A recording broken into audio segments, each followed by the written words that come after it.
Probably easier for him to see his insanity, because he lost everything that he had, period. A high-bottom drunk who hasn't lost a lot of stuff, sometimes it's a little more difficult for them to see it. But I'll tell you, whether you're low-bottom or high-bottom, if you get drunk, you're going to get drunk the same way, believing something that is not true. Let's go to page, whatever the next one is, 39. 39. My old page 43, last paragraph. You know, Bill had the idea that self-knowledge would fix it. Roland had the idea that self-knowledge would fix it. Fred had the idea that self-knowledge would fix it. Bill's trying to show us through here, they all had the obsession of the mind. And he's trying to show us through the illustrations of Man of 30, Jim, J. Walker, and Fred, to tell us one thing. And the last paragraph says, once more. So he just went through all this to say once more, the alcoholic at certain times has no effective mental defense against the first drink. Except in a few rare cases, neither he nor any other human being can provide such a defense.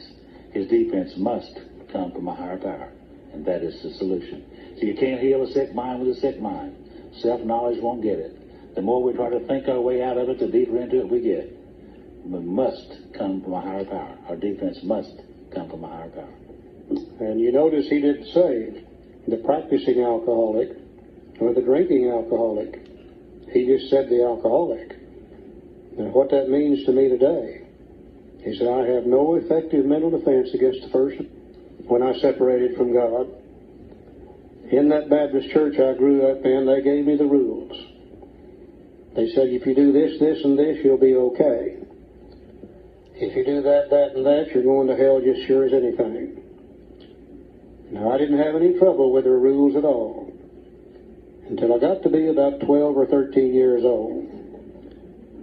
And one day it seemed to me that the preacher looked me straight in the eye, and he said, son, to think about doing it is just as bad as doing it. And I said, oh, shit. I've had it now because I've been thinking about doing it for a long time. In fact, I've been thinking about doing it long enough, I was starting to get brain damage from it. And I said, if you're going to hell for thinking about it, then you might as well just go ahead and do it.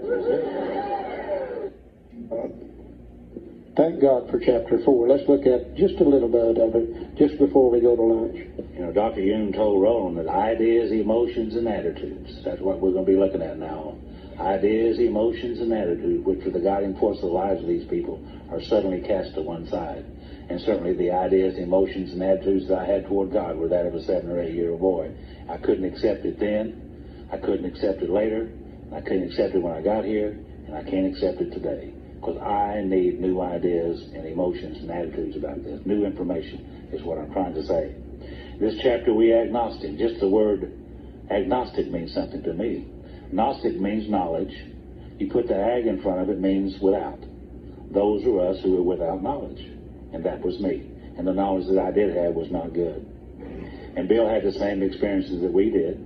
When Ebby presented him with a solution, he was aghast at that solution. Some of us are aghast at that solution also.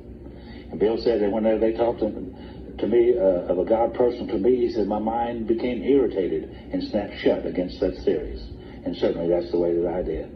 Later on in the book, it says to us that when the spiritual malady is overcome, we straighten out mentally and physically. The spiritual malady, the understanding of God of my understanding. When that is straightened out, we'll straighten out mentally and physically.